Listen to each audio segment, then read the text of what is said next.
The first thing they noticed was the silence.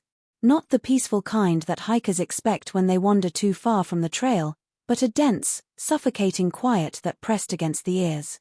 The Appalachian woods had always been alive with sound, wind through leaves, distant birds, the low creak of trees shifting with age, but here, deep beyond the last known path, everything seemed to hold its breath. That was when they saw the cabin. It leaned slightly to one side, as if exhausted by time, its roof sagging under decades of rain and rot. Moss swallowed its walls, and vines crept across the windows, sealing the darkness inside. No smoke rose from the chimney.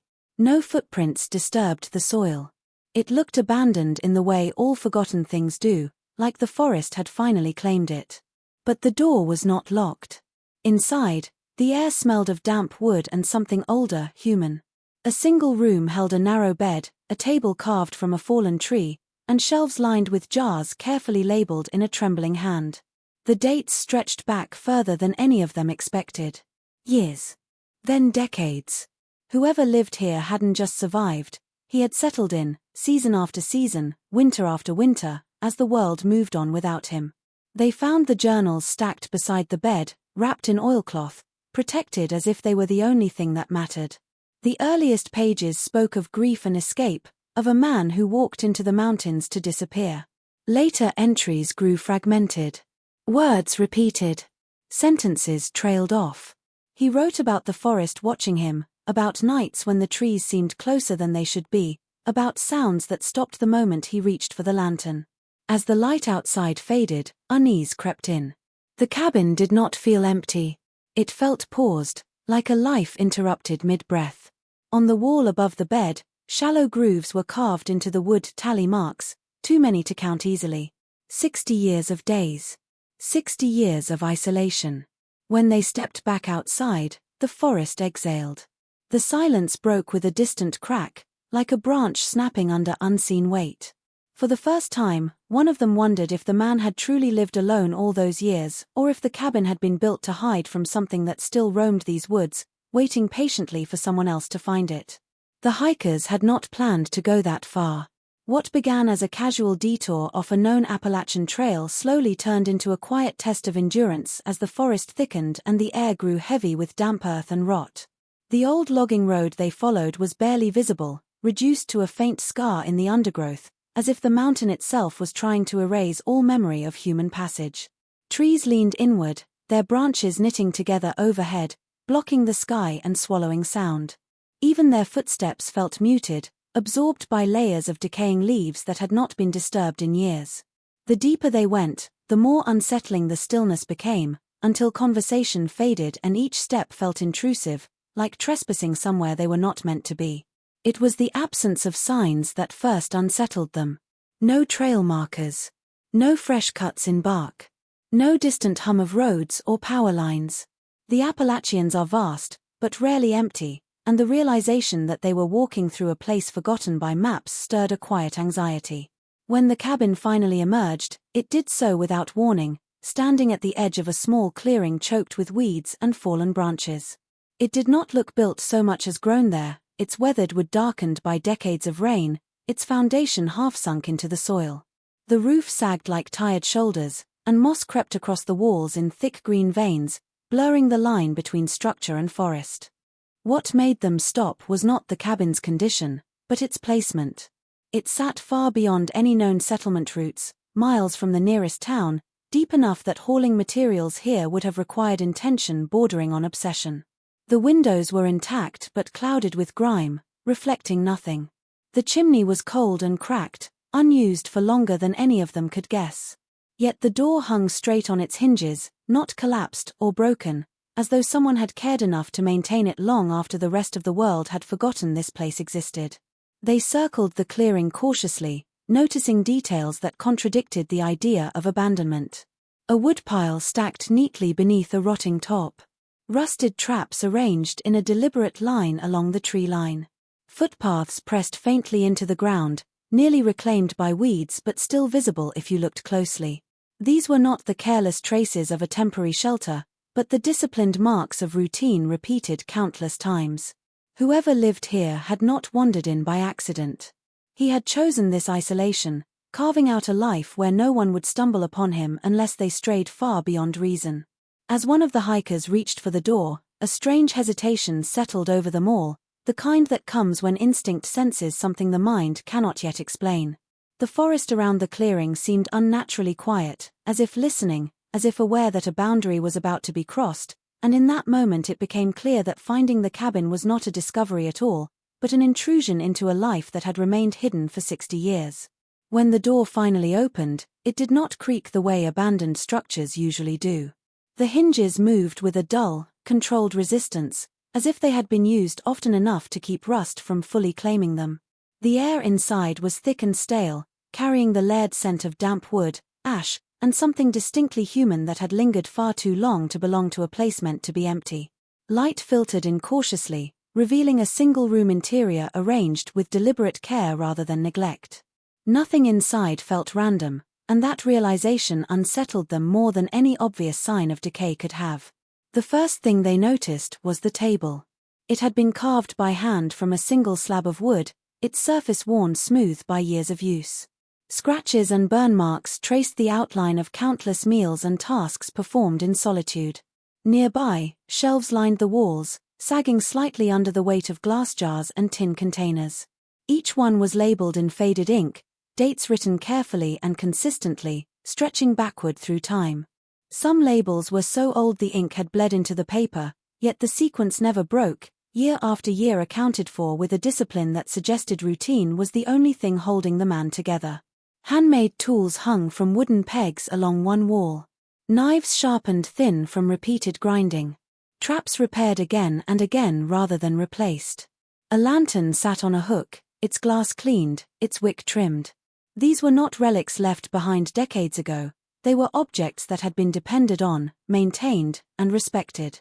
The bed in the corner was narrow but neatly made, the blanket patched in places where fabric had worn away, every repair stitched carefully by hand. It looked like a place someone had risen from that very morning. Then they found the journals. Stacked beside the bed and wrapped in oilcloth, they were protected from moisture with a care that bordered on reverence. There were dozens of them, some thin, some thick, each filled with tight, controlled handwriting that grew shakier as the years progressed. The earliest entries spoke plainly, describing weather patterns, hunting success, and the construction of the cabin itself. Over time, the writing shifted. Sentences grew longer, then fragmented. Dates were underlined. Certain words repeated obsessively, as if the act of writing them was a defense against something unnamed. Supplies were everywhere, yet nothing was excessive. Bags of dried roots. Jars of preserved meat. Bundles of herbs hanging from the ceiling, carefully spaced to allow air to circulate. It was survival stripped of comfort, sustained by precision and necessity rather than hope. The sheer span of time suggested by the supplies defied comprehension. This was not someone hiding out temporarily or waiting for rescue. This was a man who had prepared for a lifetime alone and then followed through with that decision, year after silent year. As they stood in the center of the room, surrounded by evidence of decades of solitary endurance, an uncomfortable truth settled in.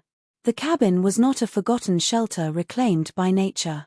It was a carefully maintained witness to a life spent deliberately apart from the world, preserved so completely that stepping inside felt less like exploration and more like trespassing into a mind that had learned to survive without human presence. When authorities were finally notified, the cabin was no longer viewed as a strange curiosity but as a potential crime scene, its isolation raising immediate questions that could not be ignored. Rangers and local investigators approached the site with caution, documenting every detail as if the man who had lived there might return at any moment. By the time the assessment concluded, the cabin was no longer seen as an anomaly but as proof of an existence that had unfolded parallel to the modern world, untouched by its progress or its scrutiny.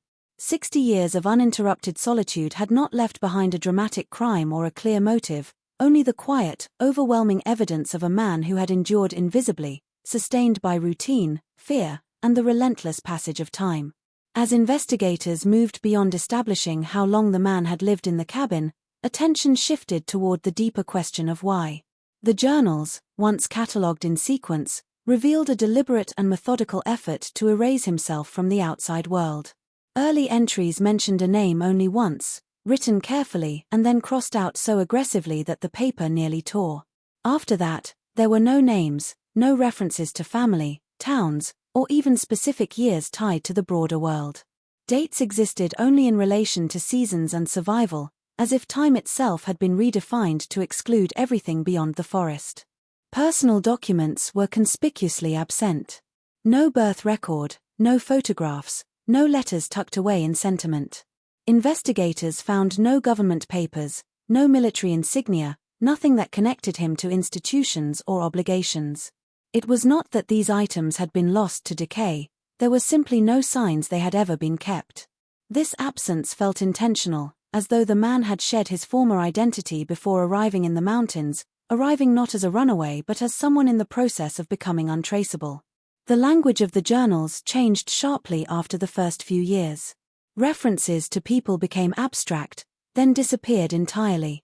He wrote instead of voices carried by wind and paths that remember footsteps, expressions that suggested an emotional withdrawal as complete as his physical isolation.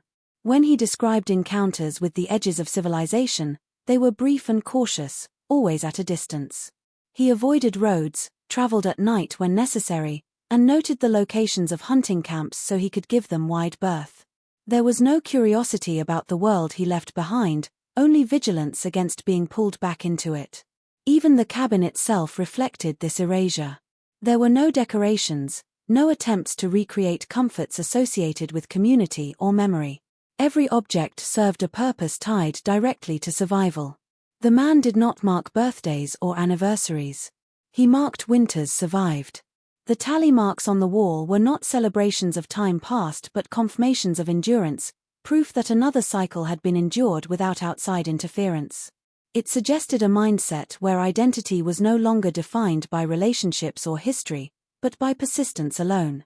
Investigators began to suspect that isolation was not merely a consequence of trauma but a chosen discipline. The man appeared to believe that remaining unseen was essential to his survival, perhaps more so than food or shelter. His routines minimized smoke, reduced noise, and avoided predictable patterns that might attract attention. He wrote about fear, but not of starvation or injury. His fear centered on being found, on being known again, as if recognition itself posed a greater threat than the wilderness. What emerged was the portrait of someone who had not simply retreated from society, but systematically dismantled every thread that tied him to it. He had not waited for the world to forget him. He had actively ensured it would, carving out an existence so thoroughly detached that even his own name ceased to matter, leaving behind only a presence defined by absence, sustained by the belief that anonymity was the only form of safety the mountains could offer.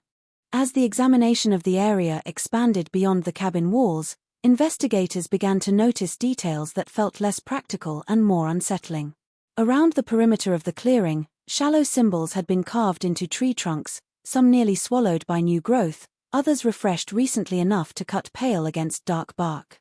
They were not letters or numbers, and no two were exactly the same, yet they followed a pattern in their spacing, forming a rough circle that enclosed the cabin at a distance. At first glance they could have been dismissed as idle markings made over many years, but their placement suggested intention rather than boredom. Closer inspection revealed that stones had been arranged along this invisible boundary, half buried and carefully positioned at intervals that aligned with the carved symbols. None of the stones served a structural purpose.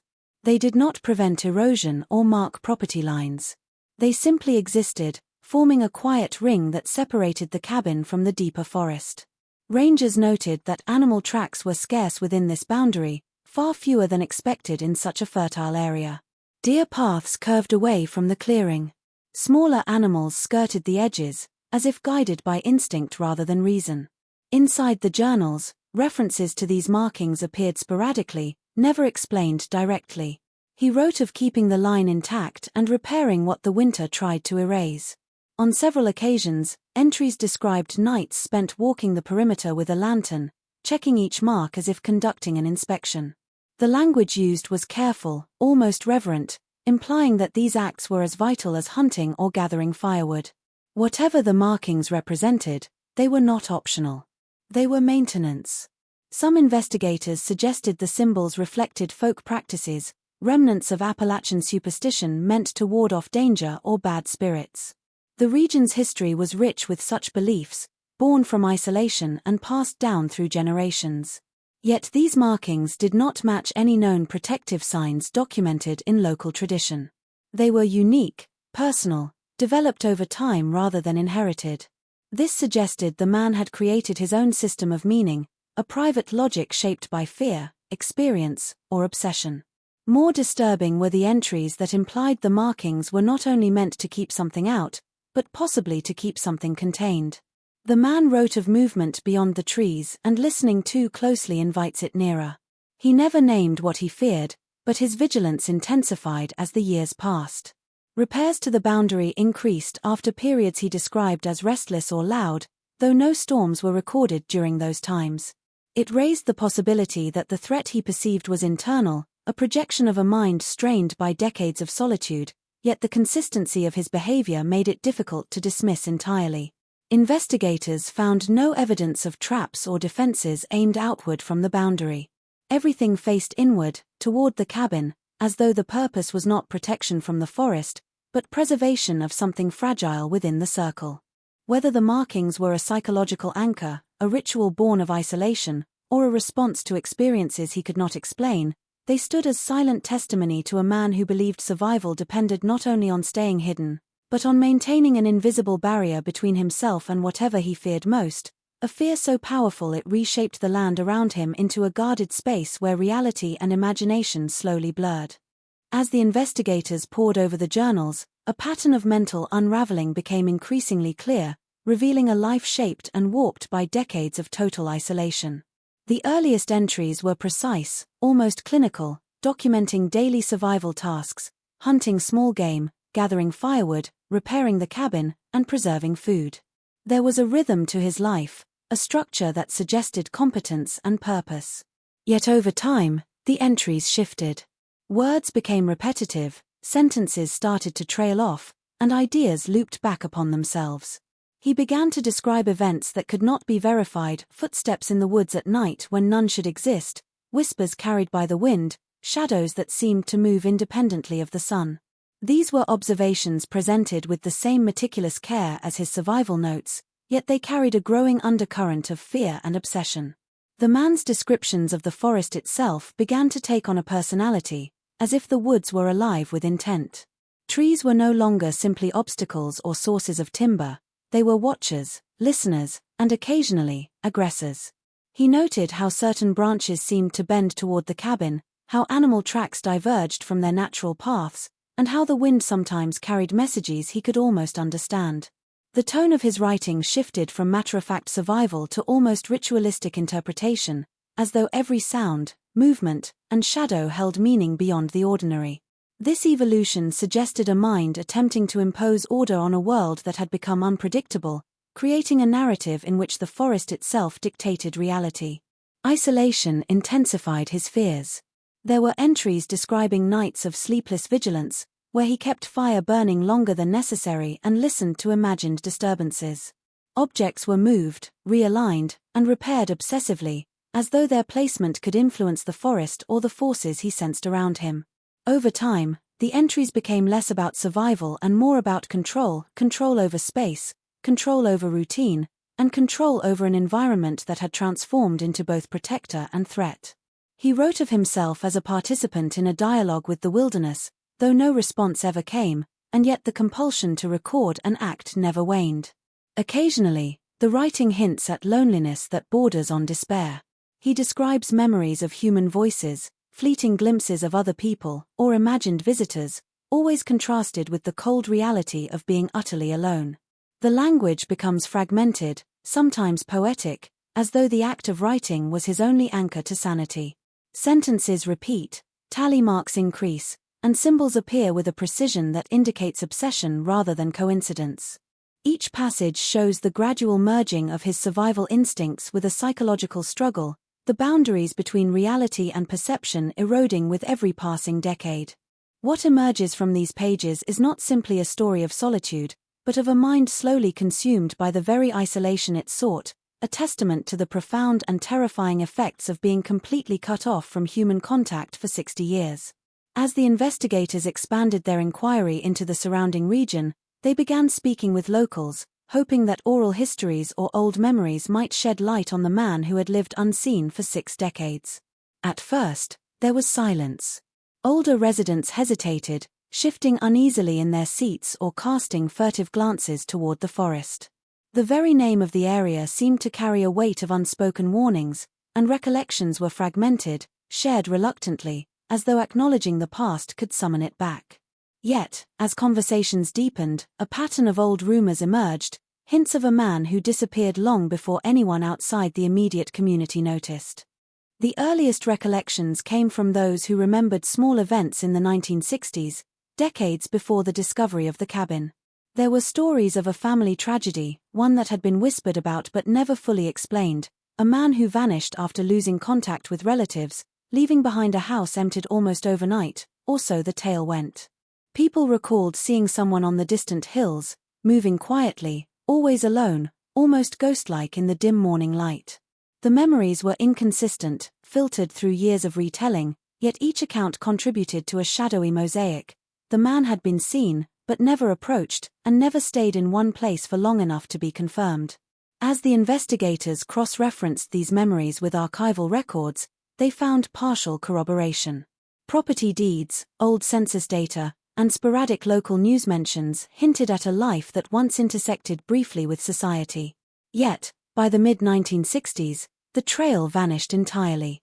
The man's absence coincided with a period of personal tragedy, lending credibility to the oral histories but offering no clarity on his motives. Residents speculated quietly about whether he had intended to vanish or simply been pushed out by circumstance. Some believed he had chosen the wilderness deliberately, while others whispered of supernatural causes, a belief that the mountains themselves had claimed him. The cumulative effect of these recollections was striking. While the cabin's meticulous preservation and the journal's detailed accounts told the story of isolation, the local memories added context. A man once known, then erased. He had existed in the minds of his neighbors and in fragmented local stories, yet the broader world remained unaware. For decades, he was a phantom inhabiting the edges of Appalachian consciousness, a figure who bridged the gap between myth and reality. These whispers painted a portrait not only of a life withdrawn but of a community forced to reconcile a mystery without resolution, a man whose deliberate invisibility had rendered him almost legendary, remembered only in hints, rumors, and the uneasy acknowledgement that someone could quietly exist alongside them for 60 years, unseen, unheard, and almost entirely forgotten. As the investigation progressed, a creeping suspicion began to take shape among those examining the cabin. The man may not have been entirely alone for all 60 years. At first, the thought seemed impossible. The journals, the meticulously maintained supplies, and the carefully tended boundaries all spoke of singular, solitary effort.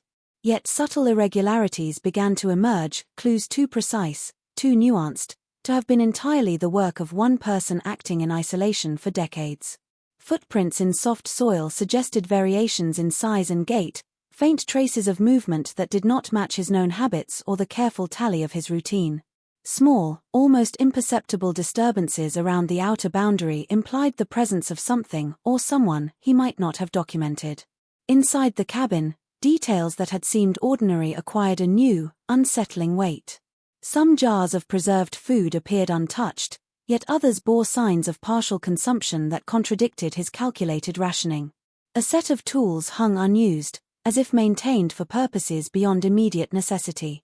Certain pages in the journals described sounds that the man attributed to the forest, scratches on the walls, low murmurs, shifting shadows, but the consistency and timing of these events suggested deliberate interaction, rather than random noise. Investigators began to wonder whether these entries, carefully phrased as warnings about the wilderness, were coded records of something more tangible, a companion, an intruder, or a presence he neither named nor fully acknowledged. Oral histories from the surrounding region added fuel to this growing suspicion. Locals remembered glimpses of movement in the mountains that were never linked to the man directly, figures appearing briefly, vanishing into trees, or animals behaving unnaturally in proximity to the cabin. Some described sounds of voices carried on the wind, though no one reported seeing more than a single person. These accounts, though fragmentary, hinted at the possibility of intermittent human contact, or at least the perception of it, reinforcing the sense that the forest itself may have been witness to more than one life. Even the physical evidence suggested boundaries had been maintained with a kind of vigilance that exceeded practical necessity. Repairs and markings on trees were repeated at intervals that could indicate surveillance or interaction, not merely self-preservation. The tally marks on the walls, meticulously updated for 60 years, occasionally displayed anomalies, extra scratches that did not correspond to days or seasons.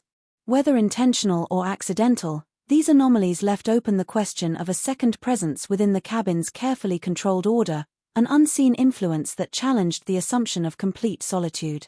This possibility unsettled investigators profoundly. The image of a man enduring 60 years entirely alone was transformed into something more complex and chilling, a life defined not only by isolation but potentially by interaction with an unknown entity, human or otherwise, shaping the rhythm of survival, the boundaries of fear, and the very architecture of secrecy he had maintained for decades, leaving behind a cabin that hinted at company never admitted and experiences never fully recorded. As the journals were studied more closely, a pattern emerged that hinted at anticipation, a waiting that extended beyond ordinary survival. Among the meticulous records of daily routines and seasonal adjustments were entries that spoke in careful, coded language about expectations. Someone or something was expected to arrive.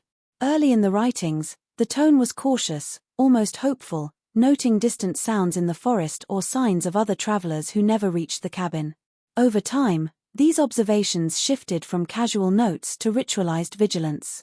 Every movement along the perimeter, every rustle in the underbrush, was recorded, measured, and analyzed. The man seemed to treat the forest as both barrier and messenger, interpreting ordinary events as potential signals of an approaching presence. Investigators noted that this expectation was not fleeting, it spanned decades. Certain entries were painstakingly repeated each year, marking the anniversary of imagined encounters or reinforcing vigilance in specific areas around the cabin. The tally marks on the walls, initially understood as measures of survival, now appeared to serve a dual purpose, keeping track of not only time past but also of his ongoing watch for an arrival that may never have come. These passages carried a quiet desperation, a tension that grew steadily as the years accumulated. The man was waiting for something that had begun to define the structure of his life, dictating patterns of movement, hours of activity, and even the placement of his tools and supplies. Physical evidence within the cabin suggested that the waiting was more than psychological. Certain areas were arranged in anticipation, extra chairs, additional sets of dishes, and spaces deliberately left clear along the floor and walls.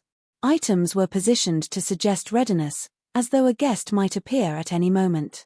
The journals reinforced this impression, with entries describing preparations for encounters, scenarios in which he might have to provide food, defend himself, or communicate.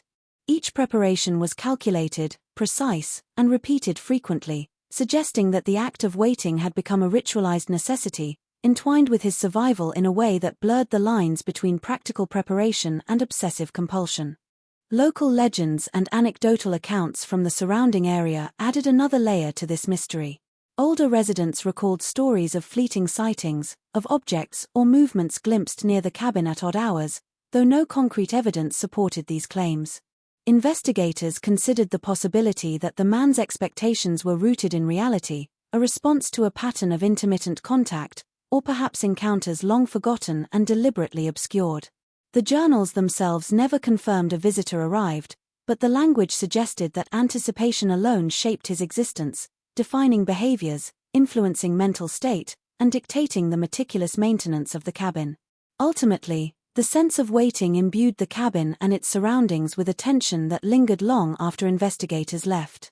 It was as if the walls themselves held a memory of expectation, a presence defined by absence, the careful preparation for a visitor who may never have crossed the threshold, leaving behind not only the traces of survival but a haunting reminder that some lives, even in isolation, can be governed as much by hope and fear as by the tangible demands of living in the wilderness. After carefully reviewing the cabin, the journals, and the surrounding landscape, investigators were forced to confront a chilling possibility. The life contained within those walls was not fully concluded, and the forest itself seemed to guard its secrets. Though the man's presence was no longer detectable, the cabin and its meticulously maintained perimeter hinted at an ongoing watch, a sense that the wilderness had absorbed his habits and now held them in quiet, almost sentient suspension. Every arrangement of tools, every tallied mark on the wall, every repaired boundary appeared deliberate, as if left with the expectation that the cabin might one day be approached again. The anticipation recorded over 60 years had not dissipated. It lingered in the objects and in the subtle, almost imperceptible signs of continued care. Evidence suggested that the cabin had been built and maintained with an awareness that intruders could appear, whether human or otherwise, and that the man had meticulously ensured that any visitor would encounter the space exactly as he intended. Supplies were positioned in a way that reflected both function and ritual, leaving clear zones and pathways that suggested habitual observation. Investigators noted that the objects were arranged in repetitive patterns that transcended mere organization, implying that their placement had psychological importance as much as practical value. Even after decades of solitude, the man's influence persisted in the cabin, frozen in time but imbued with intention, a ghostly blueprint of a life structured entirely around control, vigilance, and the expectation of an arrival that may never come.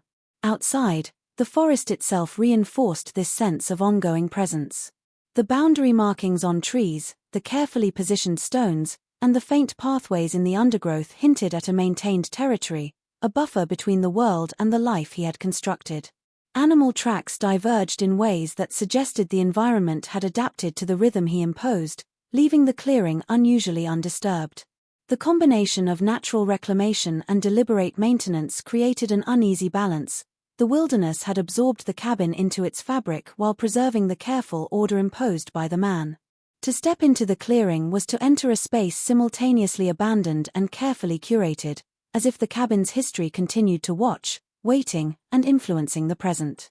Even the journals carried this lingering anticipation. Pages left intentionally blank, annotations carefully folded, and inked entries preserved under oilcloth suggested foresight beyond personal survival. The man seemed to have understood that someone or something might one day examine his work and experience the cabin in the exact condition he intended. The effect was profoundly unsettling. The investigators realized that the forest, the objects, and the writings were interwoven, forming a silent, living archive of a life defined by secrecy, vigilance, and expectation, a presence that persisted long after the man himself had receded into history, leaving behind a space that seemed to exist in perpetual readiness, watching for the next intrusion into its carefully guarded solitude.